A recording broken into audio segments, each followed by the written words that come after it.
This episode of the Blue Collar Real Estate Podcast brought to you by Stacy Mayo and the Scott Miller team at Ruoff Mortgage. Whether you're buying new or refinancing, Ruoff has a solution for you. Hey everybody, welcome back to another episode of Blue Collar Real Estate. I'm Greg Mayo, and this is my co-host, nobody. My co-host is Casper. Ryan is not going to be able to be with us tonight. Ryan is stuck on a roof somewhere in an undisclosed location.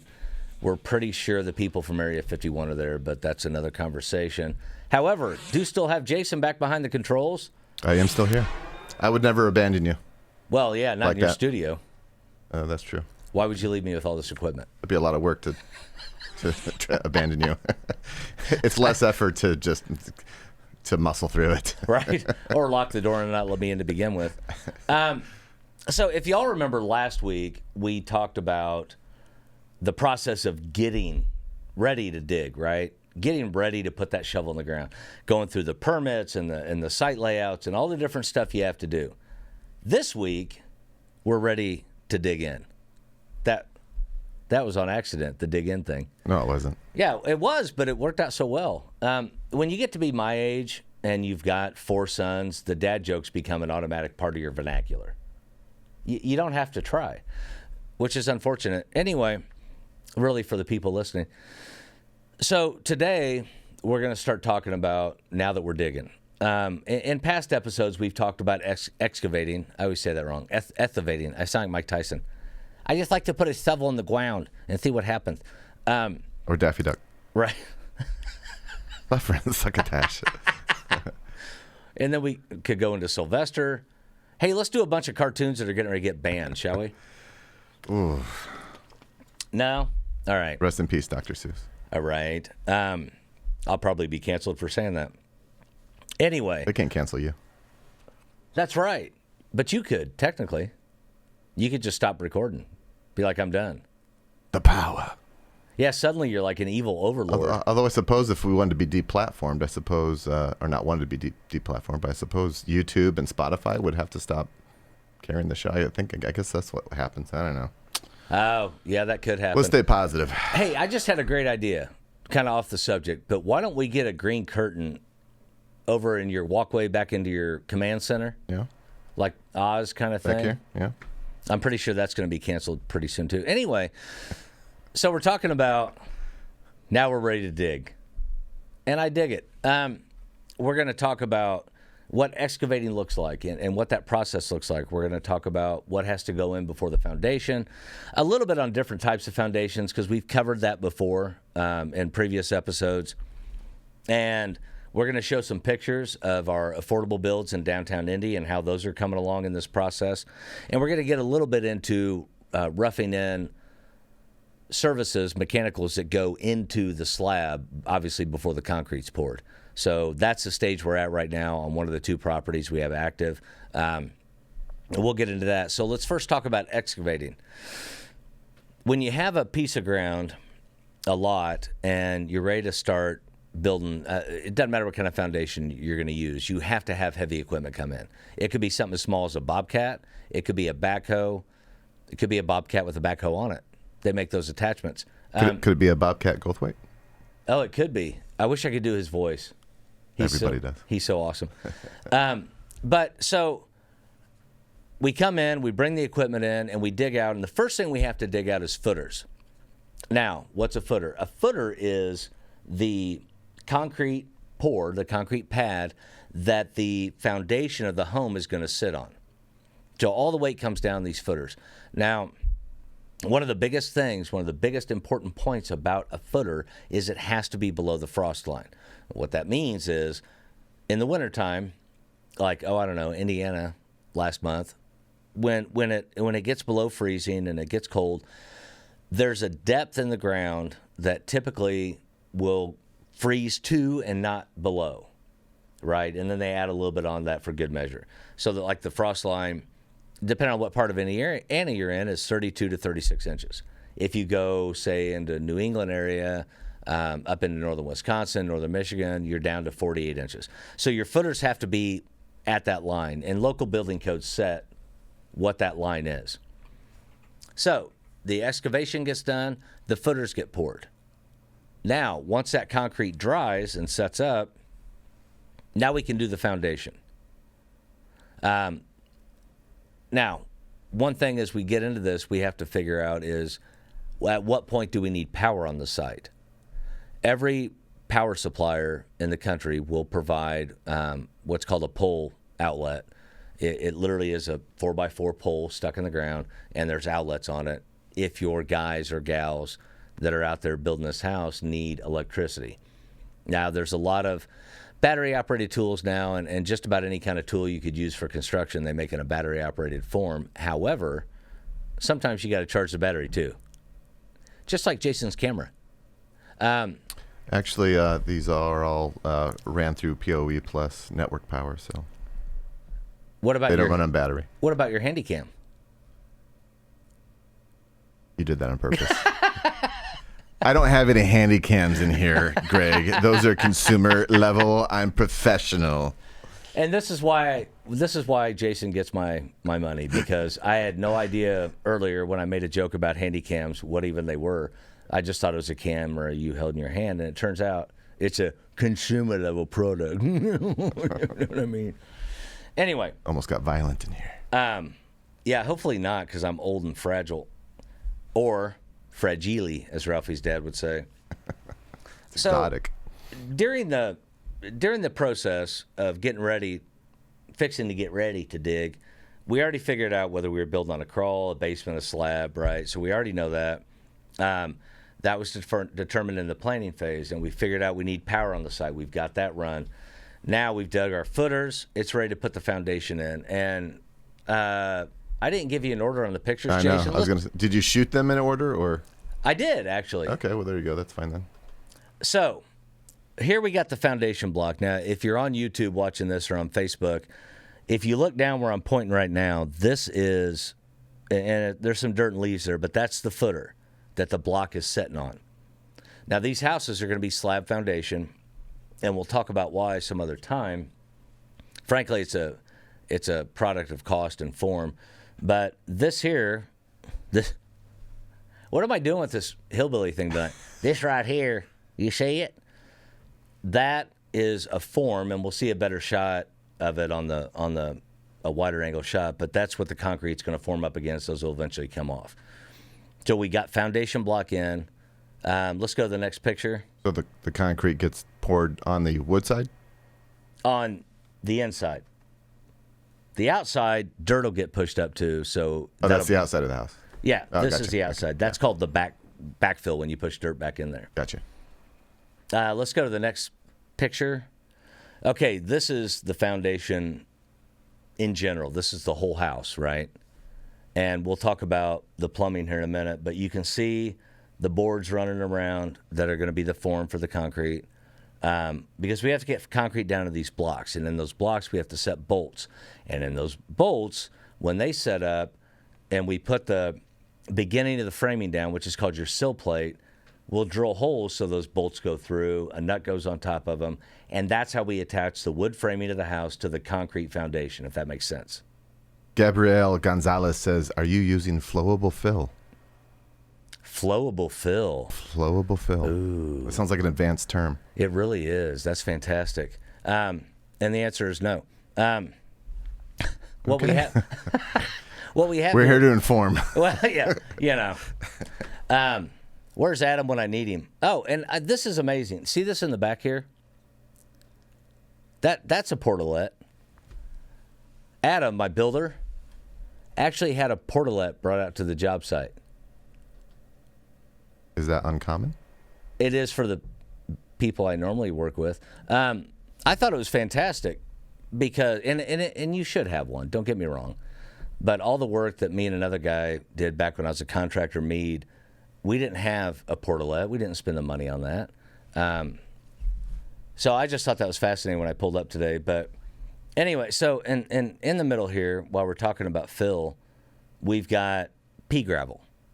Now, it's... Speaking of portalets. Right? Not that kind of pea. More Okay, like the sorry. vegetable.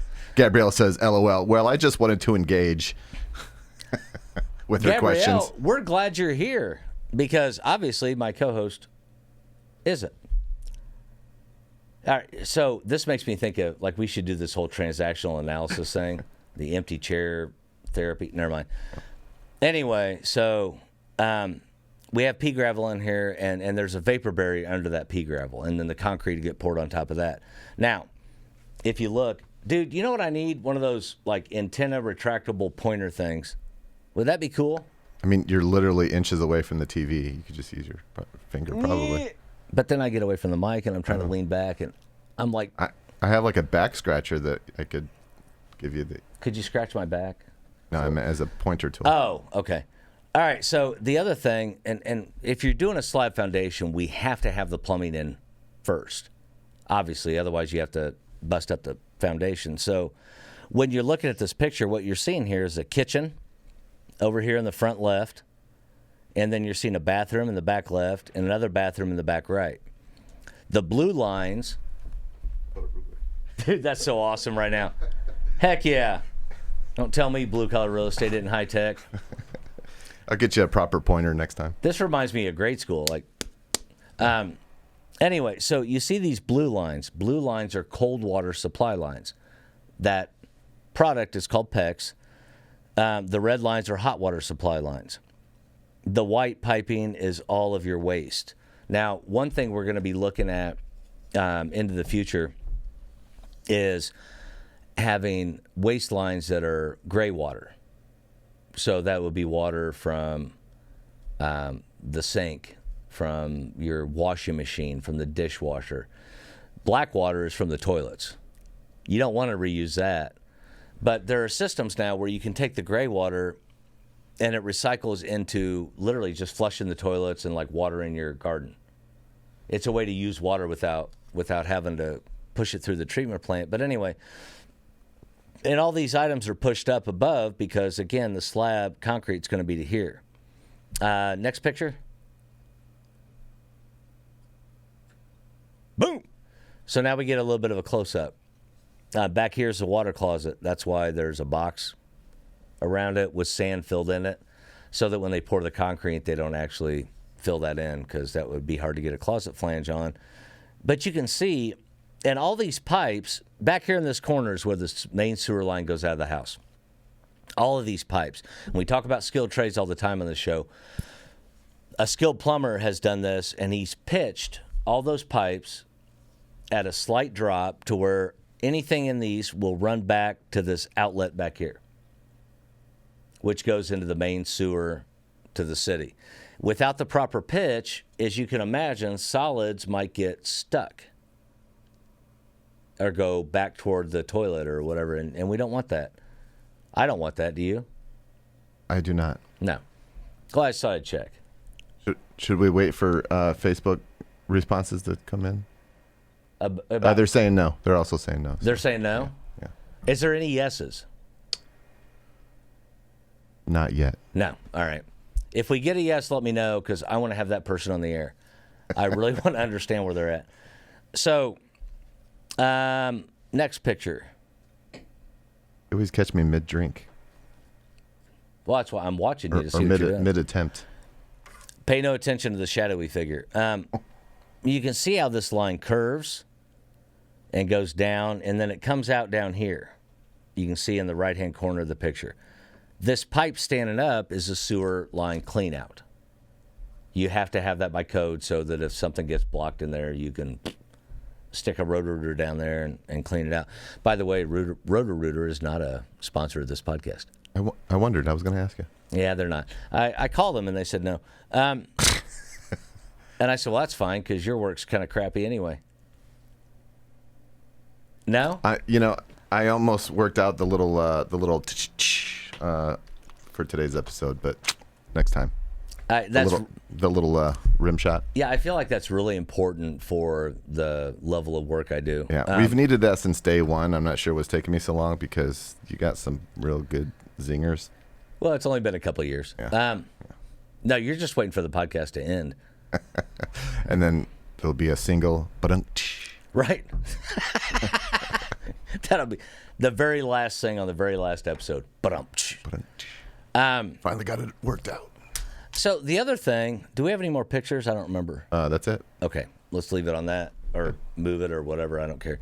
So, but the other thing we have to figure out, and a lot of people don't think about this, when you dig out a foundation, even something like that, can we go back to the one big shot of the whole foundation? Yeah. All right, thank you. This is about just under 1,500 square foot house, right? And it's all one level. Now, we didn't dig down that far. I mean, we did for the footers, and cleaned out the middle, obviously.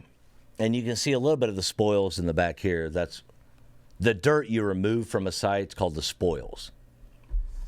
It's like the spoils of war. I was going to say, to the victor go the spoils. Yeah, exactly. But a lot of people don't think about, where does the dirt go? See, one of the biggest expenses in having a basement, for example, is that's a lot of cubic yards of dirt that you have to dispose of. So where do you take it? Well, there are a lot of places you can take it that charge you. Some places Can you just use it for the backfill? I used a term. Was that good? That was amazing. Okay. Like, I'm all tingly in my spirit right now. Some of it you will use for the backfill, but the vast majority of it you've got to haul off. Now, if you've got 4, 5, 6, 7 full dump trucks, a triaxle dump truck full of dirt, what do you do with it?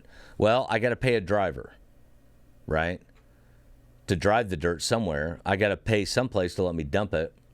If I get a place that's looking for a clean fill dirt and will take it for free, they're probably far away, in which case I'm paying the driver and the gas in the truck and all that. Why'd you put quotes around that? Air quotes.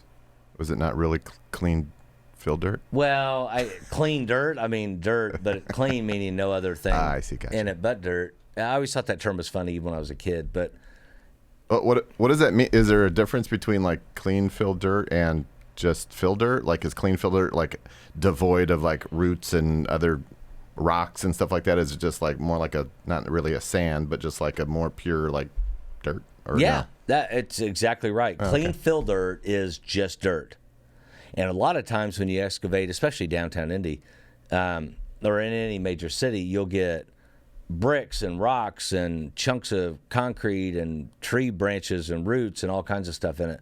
And when these signs say clean fill dirt, they want clean dirt.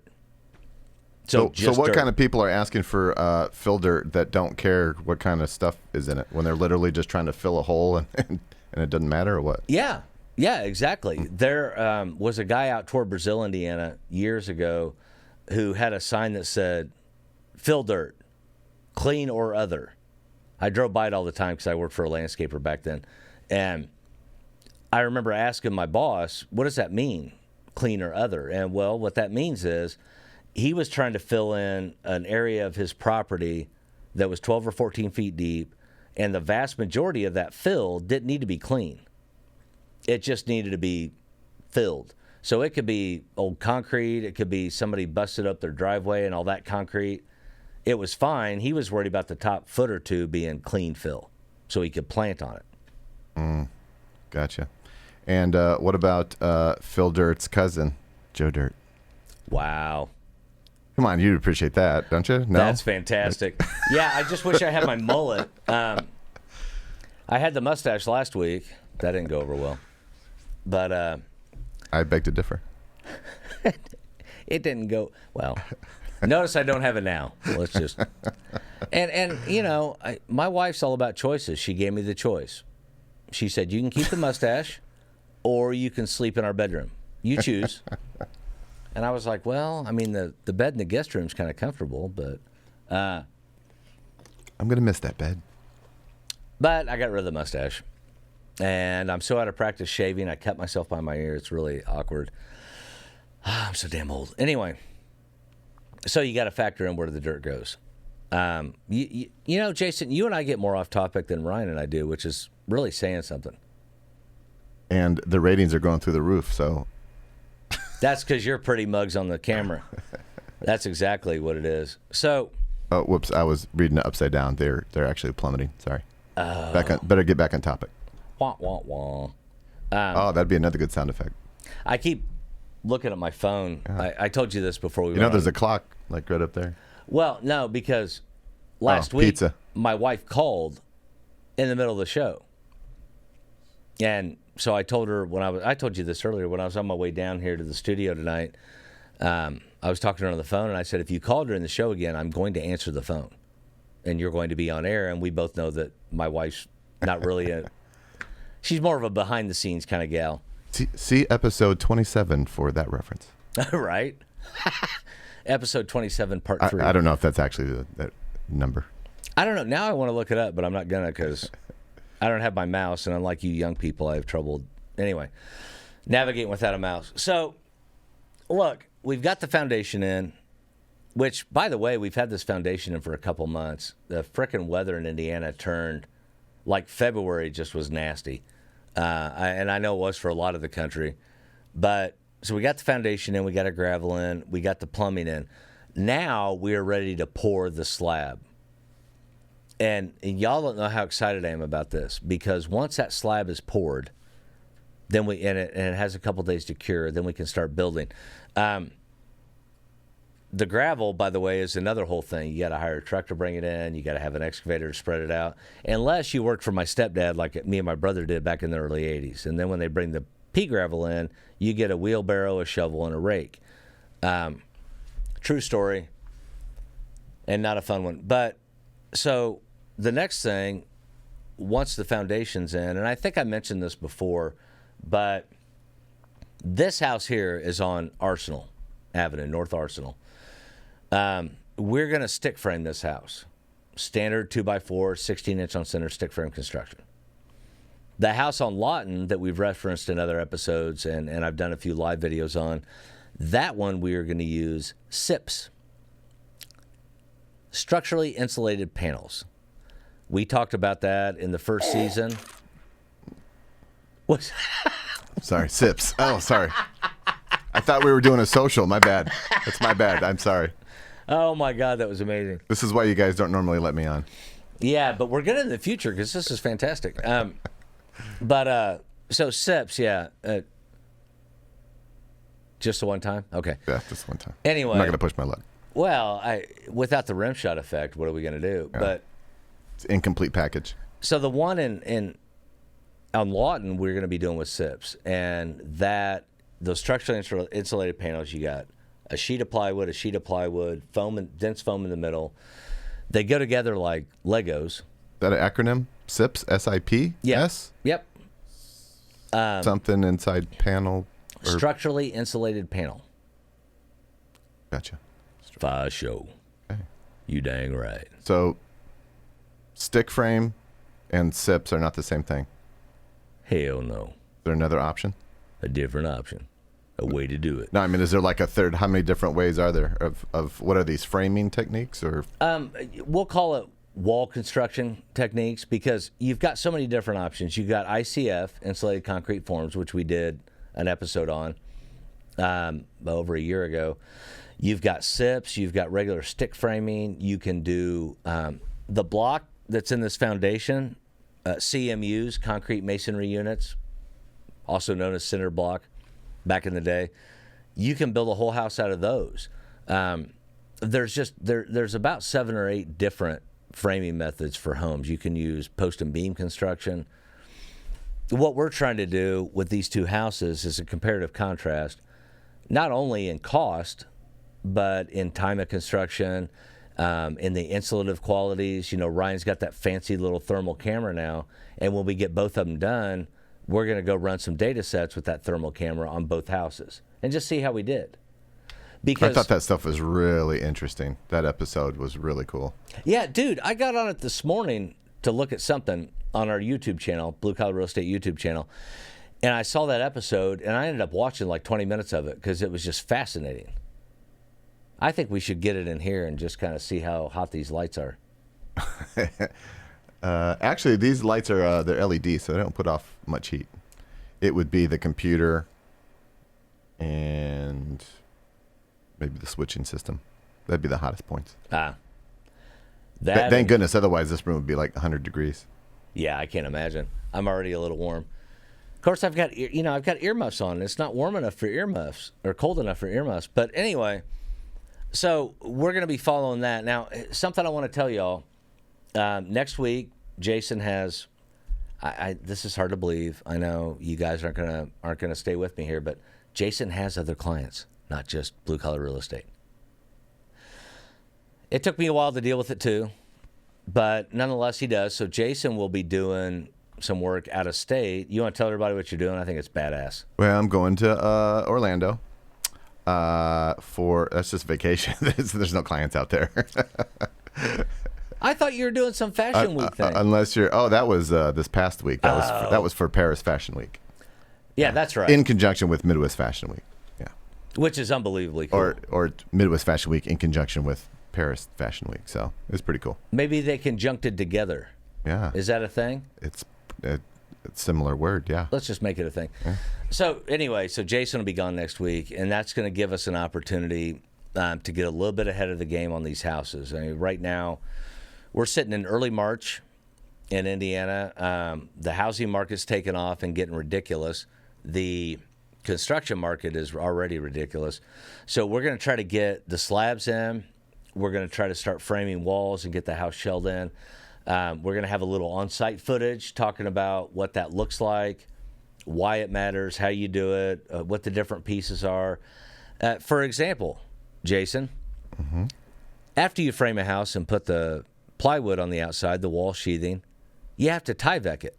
Why? That's what I want to know. Why do you need to Tyvek it? You look so thrilled. You're like, I'm literally on the edge of my seat waiting for the answer to what Tyvek is and why you would do such a thing. I can't understand. It's amazing for me. So we're going to get into that as we start talking about framing these houses. I'm looking forward to the day that we're able, Jason, to shoot this a podcast episode live from one of these houses when they're done. We're going to be talking to people and they come in and out. We're going to be talking to the contractors that made it possible. I'm pretty excited. So all that's coming up down the road. Next week, Jason's taking a break, which means Greg's taking a break. And as we can see tonight... Is Ryan taking a break? Oh, well, tonight he's taking a break. He is tonight, so I assume he will be next week. Because if you look at Ryan... Here, I feel like...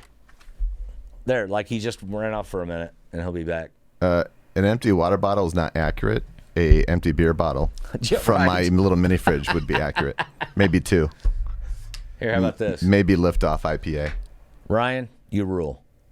Okay, we're done with that. Okay. Anyway, so that's all we got for today. Jason? Yeah. Have fun in Orlando. Thanks, buddy.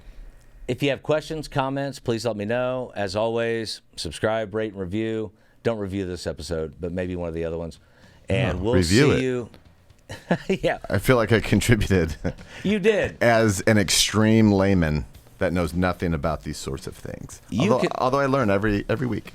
You contributed as a layman, and I contributed as a lame man. And you contributed some whiskey. Some Irish whiskey. All right. Y'all have a good week. We'll see you in a couple weeks.